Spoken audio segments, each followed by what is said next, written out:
एगो हमारे लिए कहता है आज कि पावर स्टार पवन सिंह जो है नयका गनवा आइल बा ना चली।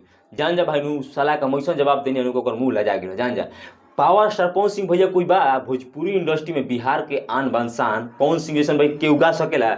हम तो कहते नहीं 7 जन्म ले भाई तब ना गा सके गा पाई।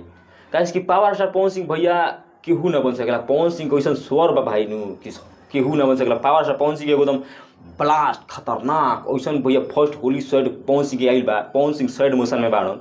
पावर स्टार एकदम पवन सिंह सैड में बाड़न। आ उनकर एगो गाना आइल बा जौन गाना के नाम है का कोइलुए जान। हाँ भैया का कोइलुए जान power star Pawan Singh official channel से आइल बा।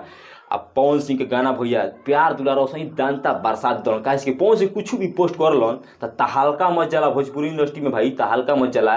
सोशल मीडिया अगर बात कर तो सोशल मीडिया जाम हो जाला। पावर स्टार पवन सिंह के जो गाना जाला इ गाना में फीमेल गायक बाड़ी अनुपमा यादव। भैया अनुपमा यादव के एकदम जलावा बा भोजपुरी इंडस्ट्री के एक तरफ से कहलन तो शेरे बाड़ी शेरे गायक बाड़ी दोनों जना। शेरे बिहार वाले शेरे एकदम शेरनी गायक मान लो शेरनी गायक बिहार के अनुपमा यादव। ये गाना के लिखे बड़े रोशन सिंह विश्वास है म्यूजिक डायरेक्टर बड़े प्रियांशु सिंह। सब पावर स्टार पवन सिंह के सबसे करीबी इंसान बानू भाई तो प्रियांशु सिंह। कहे कि प्रियांशु सिंह एक से एक blast music power star Pawan Singh देता भैया। गाना 2 नंबर पर ट्रेंड करता 2 नंबर पर ट्रेंड करता वो power star Pawan Singh official channel से बा। जलावा बा पवन सिंह के भैया जलावा बा पूरा बिहार में का पूरा भारत देश में पवन सिंह के जलावा बा।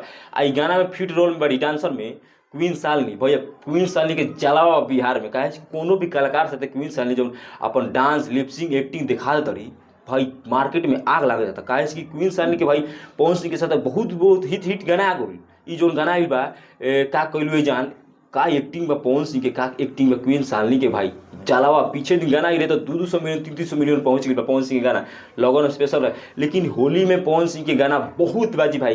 कुछ लोग कहता है कि हम गाना ना सुनब म्यूजिक ऐसा बात पवन सिंह साइड में गई बना तो ना सुनब। लेकिन भैया कुछ कह ले पवन सिंह के कतनो कट्टर विरोधी हुई गाना तो पावर स्टार पवन सिंह के भैया सुनही के पड़ी। और ना नुन कोयला से ना है ना नुकुर कोयला से ना हुई। कहे कि पावर स्टार पवन सिंह के भैया तारा सुनही के पड़ी। और बिहार में बाड़ा तो पवन सिंह के सुनही के पड़ी। कहे कि पवन सिंह भोजपुरी इंडस्ट्री के शेर गायक हुनकर लेकर कोनो गाना गा ना सकला सब भैया। ये बरियारी बतियला से ना हुई केहू ना गा सकेला पवन सिंह से भाई।